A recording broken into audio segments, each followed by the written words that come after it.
My name is Karla Rothan, Rothan, and I am the Executive Director of Stonewall Columbus.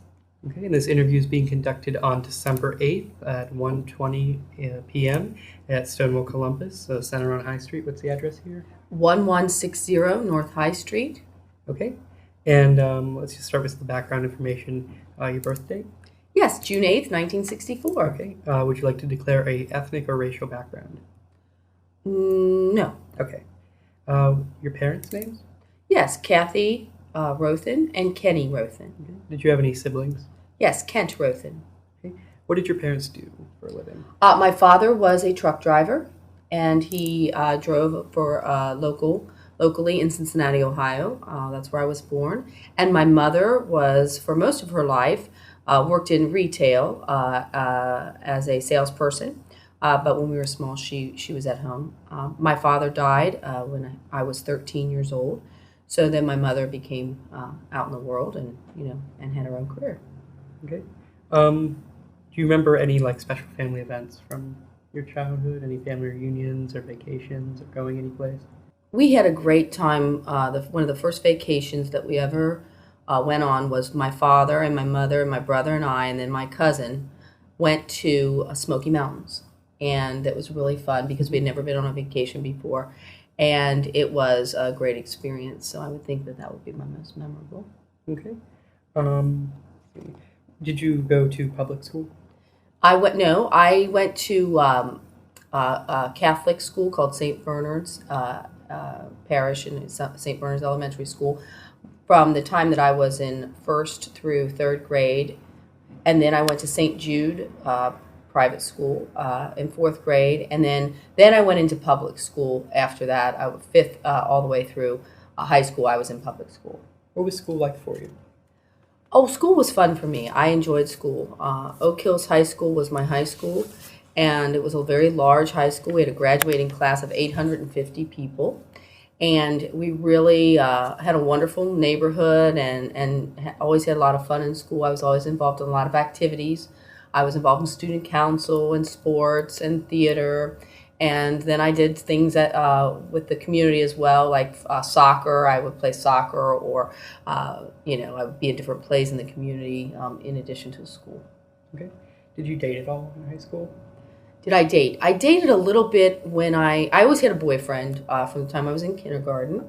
I went out on my first date when I was in kindergarten with little boy, and Do you then remember where you went? Sorry to interrupt. Well, that's okay. Where did we go? I think did we go? Maybe that was second grade. I think we went bowling. We went bowling in the second grade. That was probably my first real date with Tyler, and it was very good because Tyler had an older brother and sister, and so they drove, and then we were in second grade, so we went with them, and so. Yes, I did date, and I always had a boyfriend all through. Even though at that time it wasn't really. It's just like I like him and he likes me. So I had that all through my grade school, middle school. I had a boyfriend. High school, I started to not so much have boyfriends because I knew I was going to go away to college, and I knew that I would have to end that. So I didn't really get serious with anyone because I knew that I was going to leave Cincinnati and go to Columbus, Ohio, and go to school.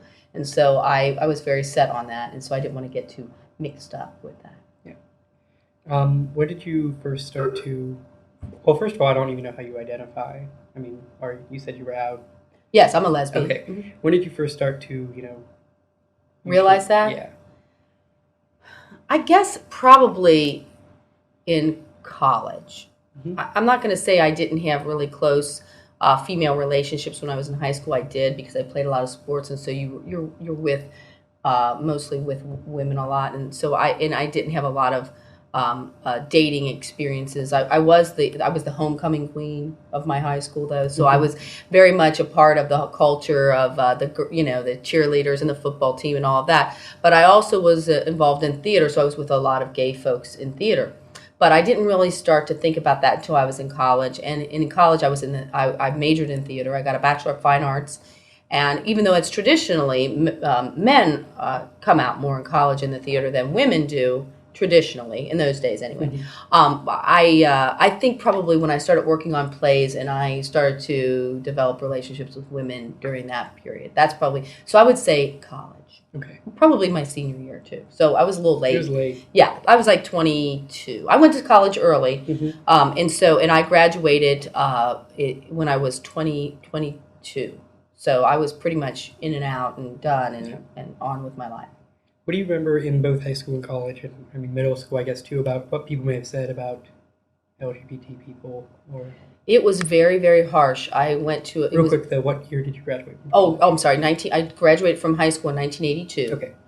And there was one gentleman who was rather effeminate in his manner and dress, and he was ridiculed and basically bullied every single day of his life for even we didn't even know whether he was actually gay or not, but there were people that would ridicule him and call him names. He wore clogs, and in that day, for a guy to wear clogs and carry a bag was not popular, and so he was ridiculed pretty much all of his life.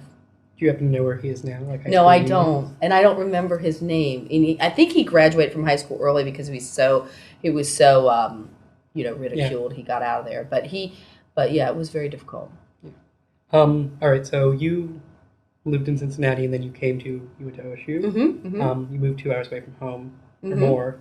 What was this living on your own like for the first time? Well, I was only 17 when I moved away, and then I turned 18 right away. But I was ready to live on my own. But I lived in the towers at OSU. And so did I when I moved there. You did? Yes. And it is very difficult to live there because we didn't, and in those days we had 4 people to a suite. Yeah, they're a lot less crowded there. They're less crowded now. It was like rats in a small space with we would kill each other.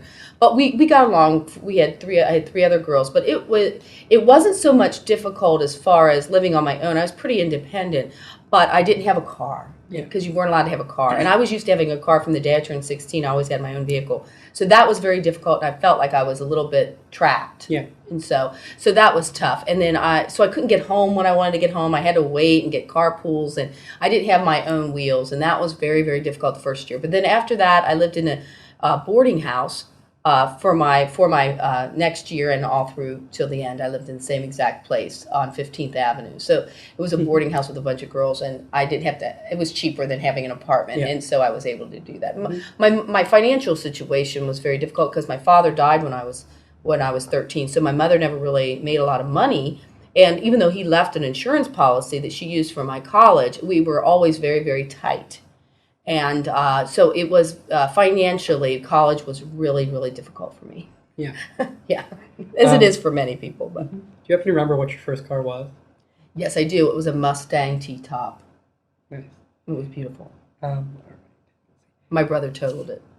Oh, really? Yeah, I went away to school, and my brother was driving my car, and he totaled it. So not only did I not have my vehicle in college, but my brother took the vehicle and got rid of it for me in an accident. Wow. But he lived. Yes. He lived. He's okay. All right. Well, what about you said the senior year in college you started to have more close relationships? Yes, I had a crush on a woman, and it was unrequited. Yes. Yeah. However, I kind of went out then with another woman briefly, and it kind of didn't work out too well either. But I knew then that I was probably gay. What was Columbus like back then? Columbus was very difficult because we didn't have a women's bar yet. We only had the garage, and so is that still? No, and the garage isn't here anymore. And the garage was one of the premier clubs, and it was a big club, but not a lot of women went there, and I never could find women. It was very difficult for me to find out where they were, and I was kind of in college.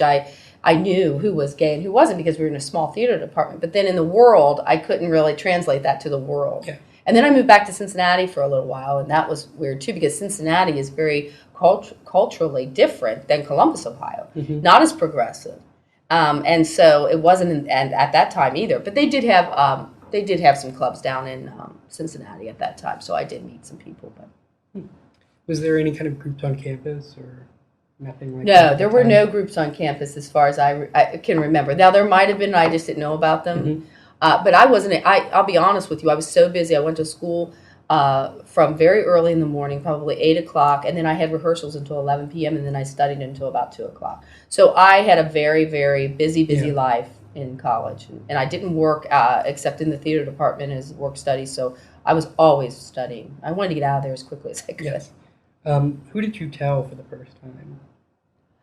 I probably told, I think I told my best friend, Denise, who was also a lesbian. She came out in high school, and she was my best friend all through since I was probably in the 4th grade. And I still keep in contact with her. She lives in Cincinnati, and she and her partner just had a little baby about 5 years ago. So she was probably the first person that I told it, but she was gay. So when I called her, she said, well, so what? Welcome to the club. Did you have any bad reactions? I probably did have some bad reactions. My mother was not very, I did come out to my mother when I was in college as well, I think. Right when I graduated, I told her that. And she did not have a good reaction to that. She was very disappointed, I think, in that. She didn't want my life to go that route. Did she eventually come around? Or Yes, she has come around, 100% come around. Okay. So it didn't take that long. But I had to come out to her a couple of different times because she kept trying to fix me up with a boy. And I said, well, you know that woman that I live with? That's my lover. So I had to come out a couple of times to remind her. But yes, she's come around now, though. She's very, very good. Okay.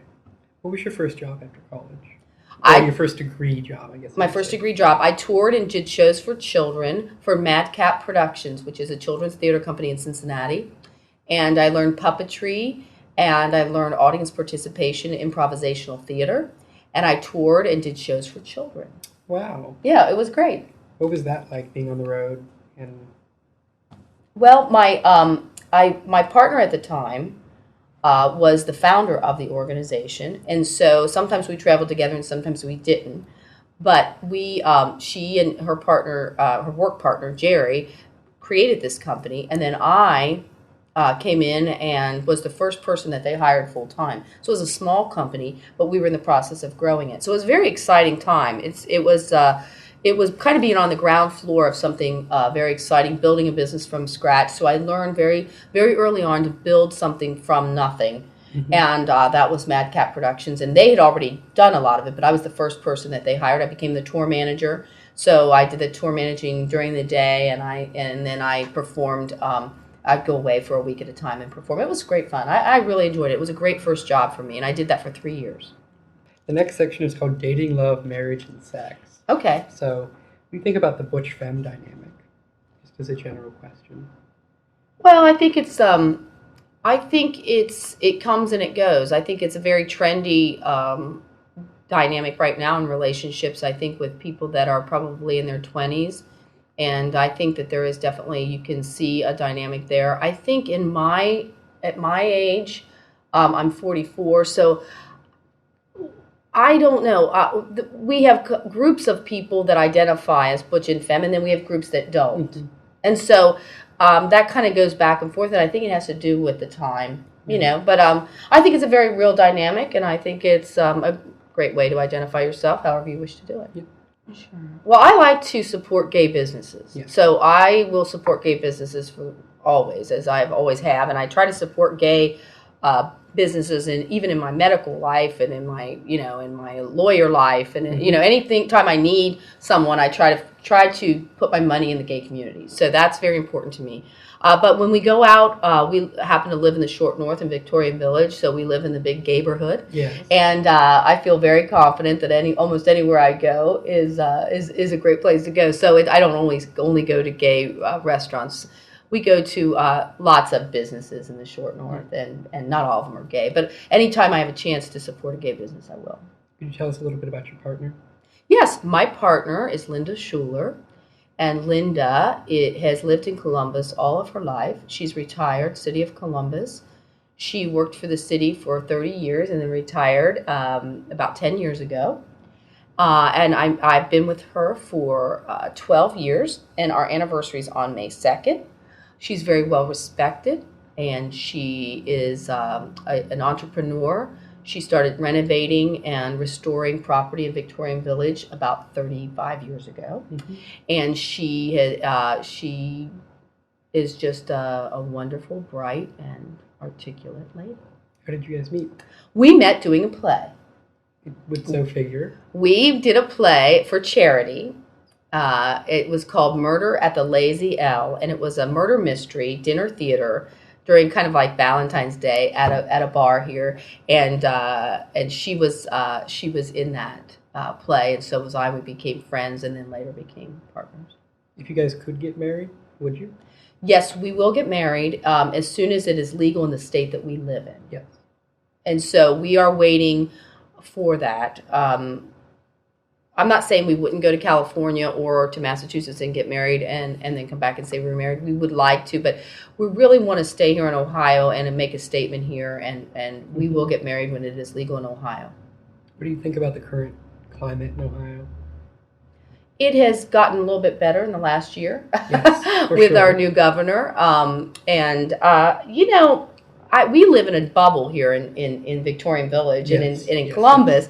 And so we live in a very liberal, progressive city that's very welcoming and diverse. And so it's hard for me to say what do I think of Ohio, because when I travel outside of Columbus, I know it is very conservative, and it is there's a lot of bigotry. However, where we happen to live is in one of the most progressive places in the nation. Yes. Speaking of that bubble, what do you think about Rod Parsley? And just for future generations, if you may not know who Rod Parsley is, he's a local pastor of World Harvest Church, mm-hmm, in the area. And he's very bigoted. Yes, he's not a very nice person. I believe in freedom of speech. I believe everyone has the right to their opinions. However, we've really tried to make some, bridge some gaps and really go across the aisle and reach out to our faith community, because I think it's really important if we're going to have some of our rights restored in California, or if we're going to have some of our rights even granted here in Ohio, we're going to have to get into the faith community and educate them about our community, so that, mm-hmm, they will be able to make intelligent decisions when they go to the voter box. Yes. Let's talk about politics for a while. Okay, yeah, I love politics. All right. So you graduated high school in 1982. Mm-hmm. It wasn't that long ago. Mm-mm. No. So do you remember that was after the murder of Harvey Milk, mm-hmm, right? And the movie Milk just came out. So, but do you remember any other politicians that may have been, if not gay themselves, at least what we refer to as pro-gay today? I don't. No. And I'm going to be honest with you. In 1982, I probably wasn't that aware of it. And even in 1986, I probably wasn't, because I don't think that I was as into politics as I am today. Mm-hmm. But in 1982 and 86, that was probably the beginning of our political movement as openly gay candidates. The Victory Fund, I just went to a Victory Fund training for openly gay candidates that are thinking that they might want to run for office. And so there is a training done by the Victory Fund, and I believe they started in the 70s. So I think there was only a few people that were at that Victory Fund training that first year.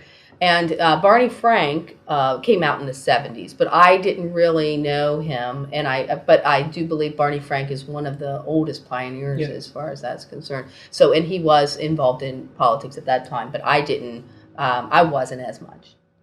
Did you go to any rallies or events? Of course. I started doing that when I moved to Columbus, probably in 1989. The first time that I did, because I went to, of course, our Gay Pride Festival, mm-hmm, in March here in Columbus. What was that like? It was fabulous, unbelievable. And Howard Metzenbaum came and spoke.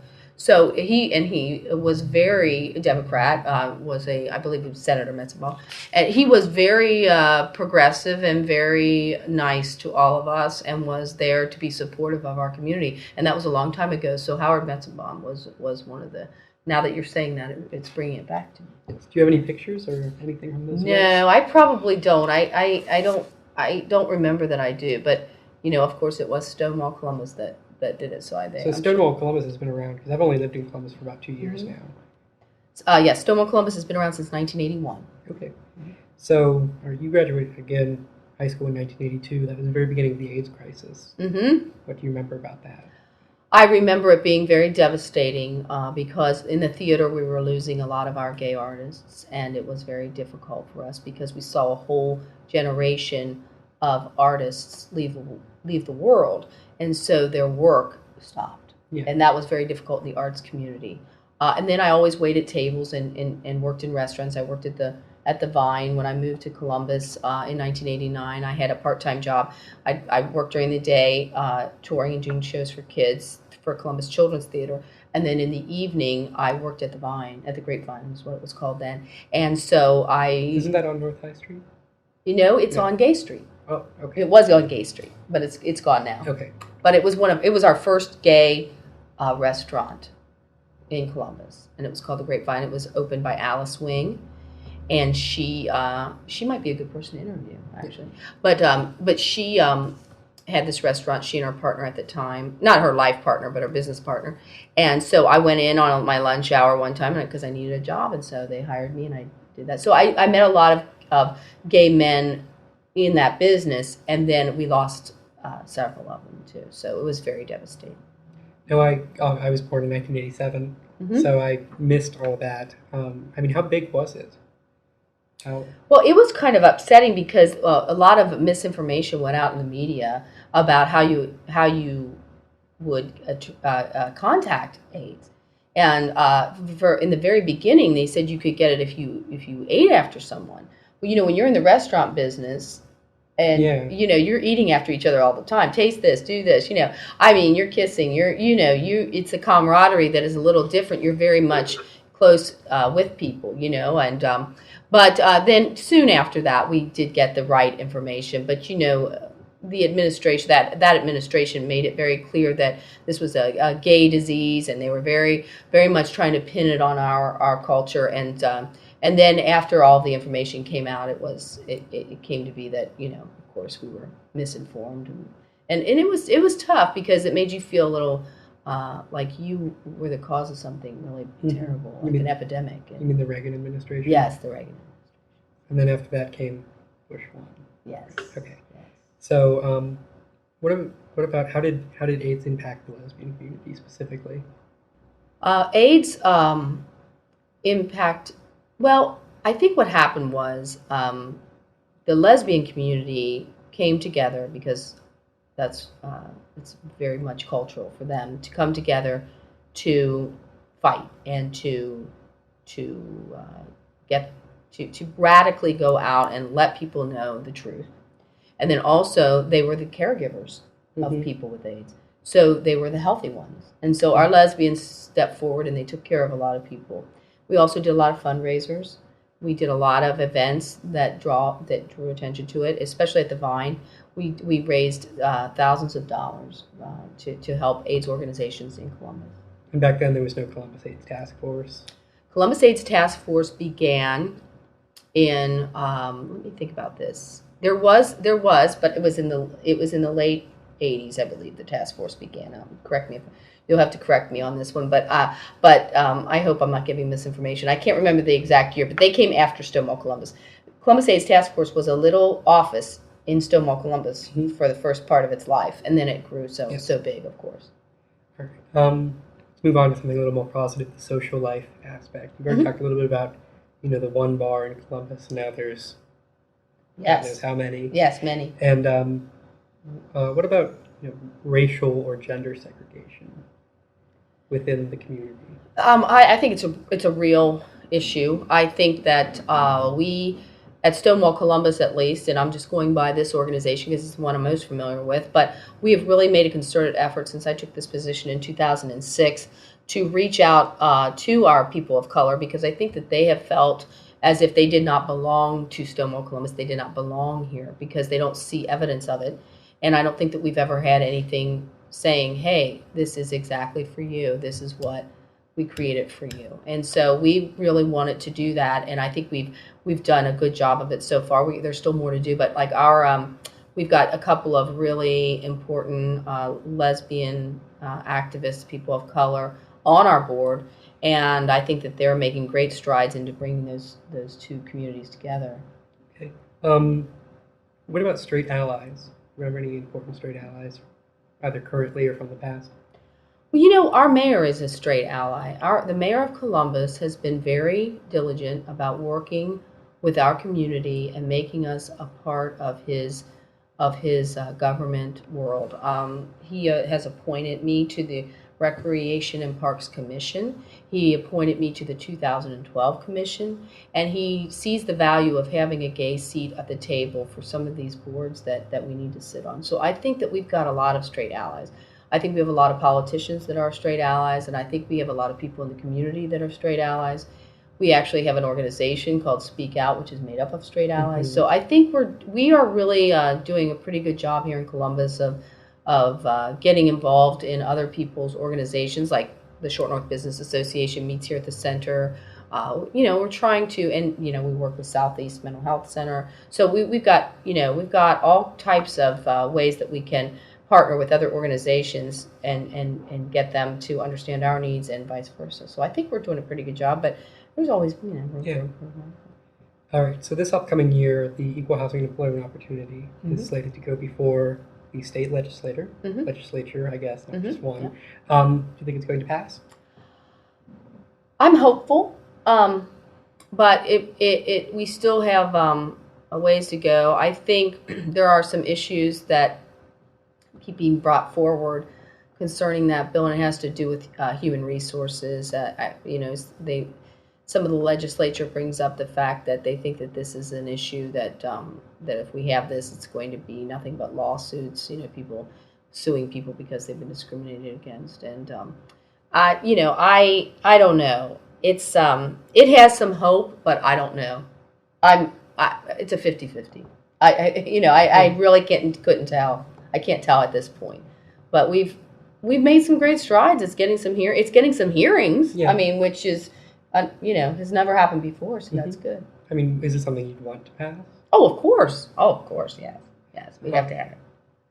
And I mean, in Columbus, within the next couple of weeks, we're expecting to pass a very similar measure at the city council level, right? Yes, we are, and I think that will pass with no problem. When are we going to be able to get married in Ohio?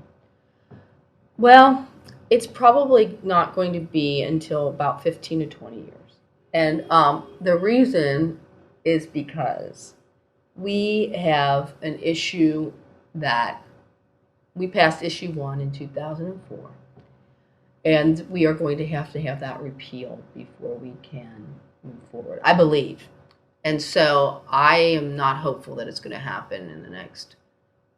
I think we're going to be one of the last ones. But I believe in about 15 to 20 years, everyone in the United States will have marriage.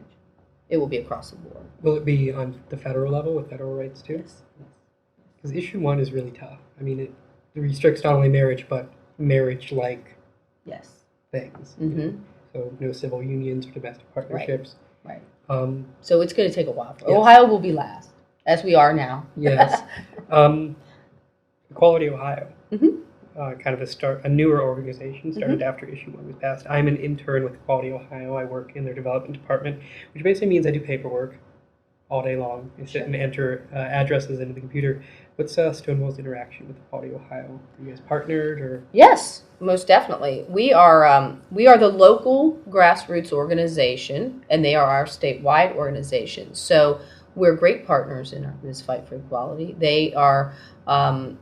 Their mission is very clear, and it has to do with laws and bills and outreach on that level and lobbying.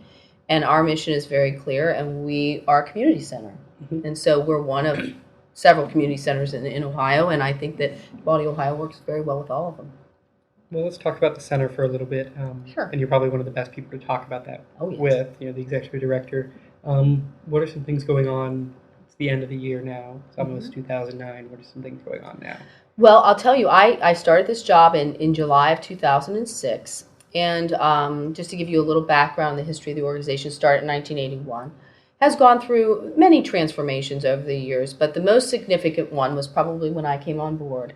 And Stonewall Columbus was basically an advocacy organization that administered coming out support groups and different alcohol addiction classes and support in that area for many, many years, and has always been synonymous with the Pride celebration, because that's how Stonewall Columbus was born, out of a march and 3 guys sitting around saying, we got to do something about this and let's stage a march, and Stonewall was born. So, but when I took over in 2006, we had just gone through about 2 years of financial devastation. We were $150,000 in debt. We had a dysfunctional board of directors that were growing in all different directions. We had an executive director that had basically left on medical leave abruptly and stepped down from her position. We had an interim center coordinator that had stepped up to be executive director in the interim, but there was not a chance that the board was going to make her the executive director, so she found other work. And we had purchased 2 buildings in 2005, which were about $775,000 worth of assets that they had just purchased. So we had a mortgage. We had no membership. We had very little income coming in, and so we began. Yes. And so we did a Pride that I helped volunteer on in 2006, and basically, since I had been the volunteer Pride coordinator for several years, I was very familiar with the event. So what I did was I went in, and they had hired a part-time Pride coordinator to do this event in the midst of all this financial mess. And I worked with him in cutting the budget to make sure that we could afford to do it. And we basically did 2 Prides in one, and were able to get out of debt in that year. We were able to get out of debt and start from basically not a lot of money in the bank. And then what happened was I was asked to become the interim center director, is what they called me. And I said I would do it for 6 months. But I wanted them to post the job immediately because I was not interested in taking the job. Still a lot of dysfunction on the board. New board members all of a sudden becoming president and rowing in other directions. And they posted a job that they could not fill. And the job was called center director. And so they were fighting over whether or not they could afford an executive director, whether they could not afford it, back and forth. Well, finally, we hired a financial advisor and to create a fundraising plan. And so when we did that, because I was working for very little, I was paid with, but once we did that, we created a structure for fundraising. And in January, I went on vacation, because I always go on vacation in January, February, March. I go to Florida. And so I said, if I come back in March and you have an executive director position available, I would be interested. Because then I had started working with this financial fundraising consultant, and I saw potential. And I started a lot of projects here at the center, and I didn't want them to go away, because I thought it was very important work. Well, long story short, too late, but they ended up offering me an executive director position, and I came back in March of 2007 and began to be the executive director. Now, it was very tough because I worked by myself for a really long time anyway, and then I hired a couple of part-time people to keep the center open while I was away.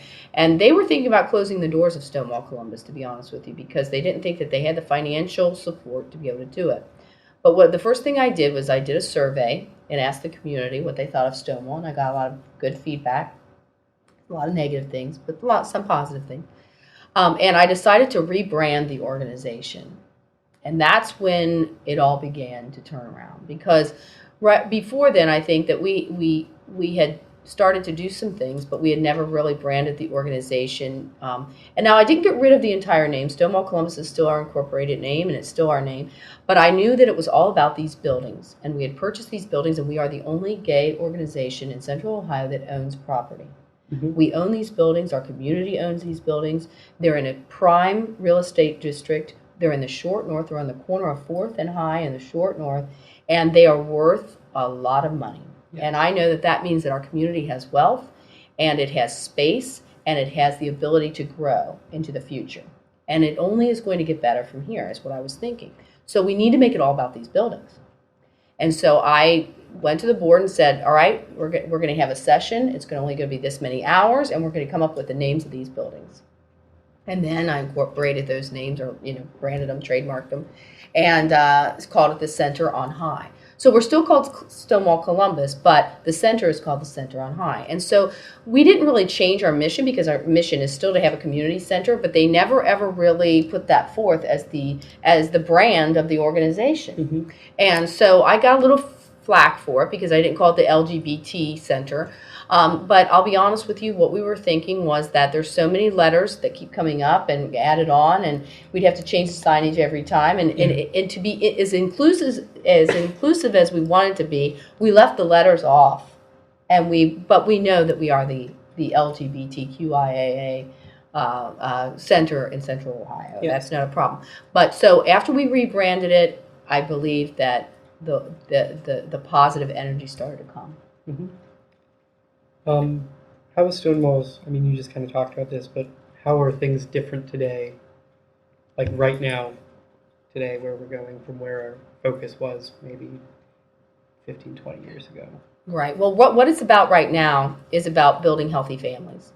And that's what Stonewall's about right now. And no matter what your family structure is, whether you are a transgender person that is with your partner that you've had for a long time and you're changing your gender and you have children, or whether you're a senior and you've lost all of your family and you don't have anyone, or whether you're a young person and you really want to be an activist and you want to learn from the ground floor on how to become an activist, no matter what, it's multi-generational. I think in the past, the organization had been an advocacy organization and had some coming out support groups. But let's face it, there's a lot of people that don't have any psychological problems from being discriminated against. There's a lot of people that just are gay. They've always been gay and they're fine being gay, but they need other things.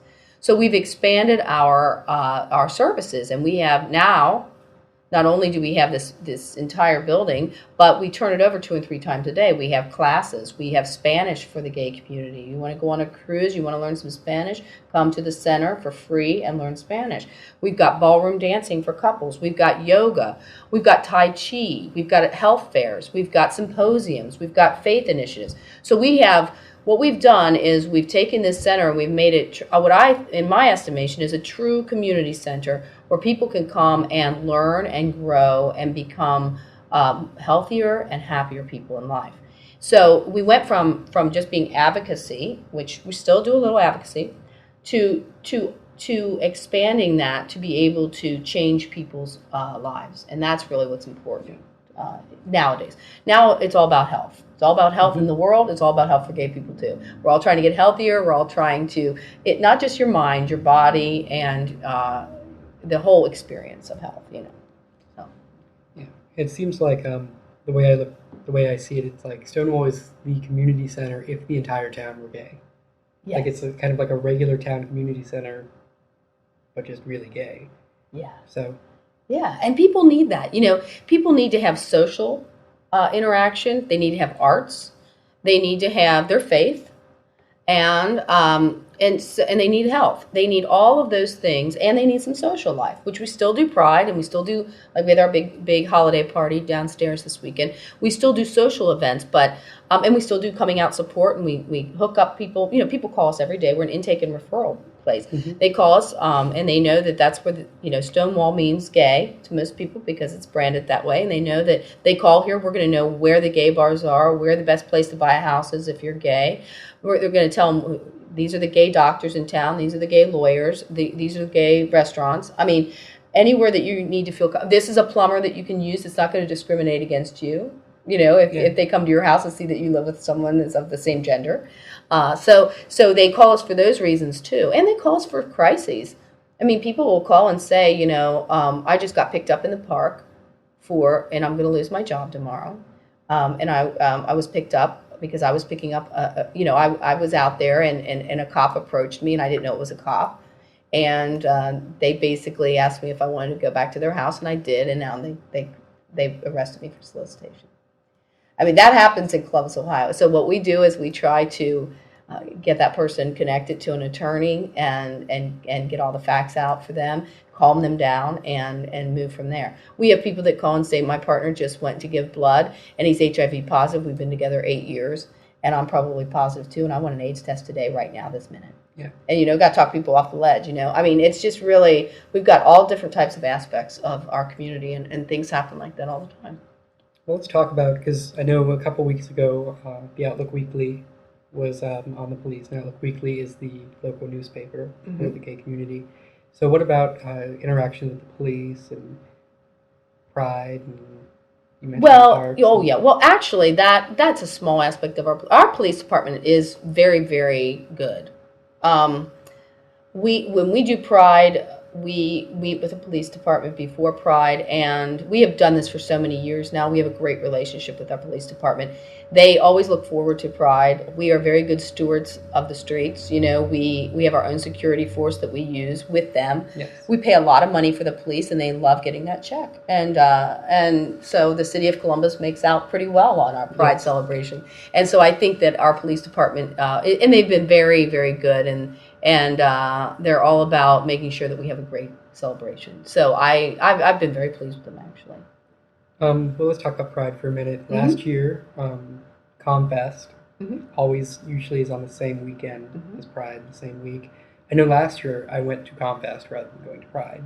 And then this year it's going to be on different weekends, right? So, I mean, what's the plan for this upcoming year? Sure. Pride 2019? Bicentennial Park is being renovated. And so traditionally, we started at Goodale Park as partnered with ComFest for that few hours there, and we marched down High Street to Bicentennial. Well, this year we're going to reverse the path. So we're going to go to the State House, and we are going to rally at the State House, and which will be fascinating, and it'll be fun going back to the People's House, and we will have our rally there and have political people speak if they'd like, because that's usually where they do that, is at the rally. And then we will march down High Street to Goodale Park. I think we're going to come down Buttles, but those details have not been finalized yet. And we will park some of the floats inside the actual park area. And we'll be at Goodale for that event. So it's going to be very exciting, and ComFest is going to be the weekend after that. So we'll be the weekend before, and they're the weekend after. Rajesh Lahoti, who's a local business owner here, he's always done rockin' in the streets at his nightclub. He has given us that event and told us to take that brand and do it on Friday night in the park. So we'll have everything set up there anyway. So we're going to try to capitalize on that and do an event on Friday evening and then on Saturday day. It's always one of the best couple weeks in summer. Yeah. And then we go right into the 4th of July. Exactly, in Red, White, and Boone, which is always a bit of a cluster. Yeah, it is. Downtown. It is. What are you most proud of the accomplishments, either personally or of Stonewall or in Columbus? I think personally, I would say I'm most proud of my relationship with Linda. That is probably my biggest accomplishment, because it's hard in this world to find someone that you love. And then it's even harder when nobody supports you. And so that is very good. But as far as Stonewall, I'm proud of the work that we're doing. I'm proud of the people that we're touching. I'm proud of the lives that we're changing. I think that every day people come in here and they say, thank God there's still Stonewall Columbus. I can't believe you're still here after 25 years, almost 30 years of existence. I'm proud of it being a nonprofit organization that supports not only this community, the GLBT community, but the Columbus community at large. I think it's going to be very interesting in the next 20 years to see what we have made of these two buildings that we own. And I am very proud that we have a fabulous board and staff that is working every single day to make sure that people in Columbus, Ohio lead healthy, happy lives if they are GLBT especially. So that's what I'm proud of. What's the most important or defining moment in your own life and in also Stonewall? History? Actually, and I think Stonewall's most defining moment, it's going to sound arrogant for me to say this, but the day that we made the transition from the center director walked out at 3:00 on a Friday, and I walked in at 3:00 with only having probably about 6 hours of time with her. But the moment that I changed the phones with my voice on them saying, Stonewall Columbus hours are from 10 to 4, Monday through Friday, I changed what I did was nobody on the outside really knew that it was just me. Yeah. It seemed as if it was all still happening, but the moment that we decided to not shut the doors, because if you shut the doors, you will not reopen. So the minute that we did that moment was a very defining moment because I knew that we had 25 more years. Yeah. But if we would have shut the doors, we would not have 25 more years. So I think that was a very defining moment. Now, what was the other defining moment? Personally, in your own life? Personally, in my own life, a defining moment. Wow. You still have lots of time left. I haven't had it yet. I'll tell you one thing I'm trying to do right now is I'm trying to get a seat on city council for our community. We have a woman who's become a clerk of courts. Her name's Mary Ellen O'Shaughnessy. Yes. And so there's an open seat, and traditionally our city council has done like for like in the sense of African American, Caucasian, woman, gender, but we don't have a gay seat. We've only had one city council person in the history of our city. Wasn't he a Republican also? No, she. Mary Jo Hudson served. Mary Jo Hudson. And then Bill Brownson, he ran for city council, but was not successful, and he was Republican. But I'm going to try to get that seat back here in the very near future. They're going to call for entries, so that's my next defining moment. So my most defining moment up until now has not happened yet. I'm hoping it's going to happen in the next 2 months. Okay. Great. I actually didn't know Stonewall owned any other buildings than the one we're in right now. Mm-hmm. So which other buildings around here? Yes, we own this one, and this big warehouse over here? That's what it's That's for? us. Oh, okay. Yes. What are the plans for that? Right now, because of the economic situation, yes, we're not going to go to the community for a capital campaign. We did a capital campaign, and it was a failed capital campaign because we didn't have the correct infrastructure. And it wasn't when I was on board; it was before that. But I think that what's going to happen is in the near future, probably not until 2010. We are going to probably go and create a capital campaign that will renovate these buildings. But for right now, this entire building is going to be our office space, which I'm hoping to grow our staff at some point, depending on the funding. And we'll have our multi-purpose room here, and we'll have our lobby downstairs, and we'll have our conference rooms.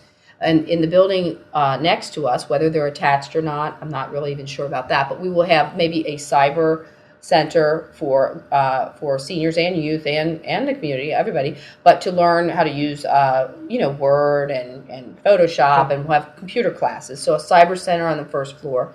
The second floor is where I want the black box theater space. And I because of my theater background, and also because I think that the arts are suffering in Columbus, Ohio, terribly, and especially our GLBT artists. Yes. We don't have space to do theater, no. And so I would like to have a theater in the middle, and a black box that can be used for symposiums as well, but a theater space with lighting, a computerized light board, everything, so that our artists can perform.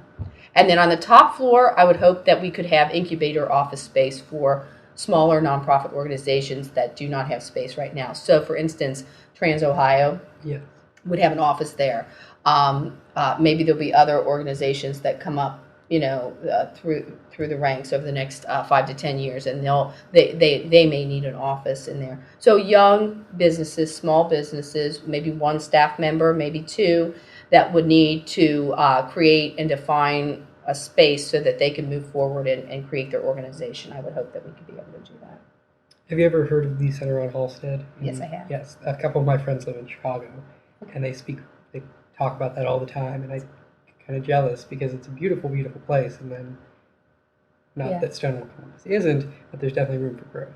Oh, definitely. And they started out just like we did. Yes. They purchased a property, and then they did a capital campaign, and then they renovated it. Mm-hmm. So we'll do the same thing. It's just that we've got to do it within the confines of what we can raise and what's the feasibility of raising that kind of money for that kind of project. And it will happen. It's just we just need to be patient, and we'll have that back building paid off. We have a second on the back building. We'll have that paid off in August of 2010. So if anything really devastating happens to the economy, and say we can't afford both of these buildings, we could virtually move into that back building rent-free. Mm-hmm. after that date. Do you see what I mean? So Yeah. we've got a backup. But I would like to grow the organization to meet the needs of the people, and I think that we're going to grow into that building. So right now we use it for a little bit of storage, and we'll have an art exhibit in there once in a while, but it's really not zoned for the public, but it will be. And we have parking in the Short North, which is a big commodity. Yes. So we are very, very fortunate, and we need to really remember that we are very, very fortunate to have the foresight that the board that was previous to me had the foresight to say, let's buy buildings, let's secure our future, and I think it's going to be just a great thing for all of us. Mm-hmm. Where do you see Stonewall Columbus say? We already talked about the 25th anniversary. You know, we may be in a huge facility by then. This in 25 years, we may actually, have taken over maybe one of the community centers that are in the city already that have a gymnasium and a swimming pool and the things that people actually, when you think a traditional community center would have, and so we may not even be in these. This may be a satellite office for us. We may have a bigger facility somewhere else because depending on the needs of the people, we've got a lot of people that are getting older, a lot of seniors, and they need places to have social events, but also have transportation and issues with that. And they have, we're starting a companion program for seniors where we're going to match someone from the community with a GLBT senior. And so there may be some growth there too. So I think that we're going to, we might not even be in these buildings by then. This might be our satellite office, And in general, the community of Columbus at that time too. What do you think that would be? Well, I'm hoping that we have marriage equality in the next 20 years. So I think that's very important. In the Columbus community, I think we will still be one of the top cities to live in if you're GLBT. I think we will still have probably a larger gay population than ever before, maybe even be the largest per capita. I think that we're probably going to have retained a lot of our young talent, and we're going to create a tech corridor so that the city has a research technology corridor that is identifiable so that other businesses can come in and they can be a part of that tech corridor, so that we're going to be the center for research and technology in the Midwest. That's my hope. I think we're going to have a vibrant downtown with lots of new businesses and lots of people that live down there to be able to support those businesses. And I think we're going to have more GLBT people in public office. And they're going to be running as openly gay candidates, and they're going to be changing the world. The San Francisco of the Midwest. That's right. Yes. You can't beat it.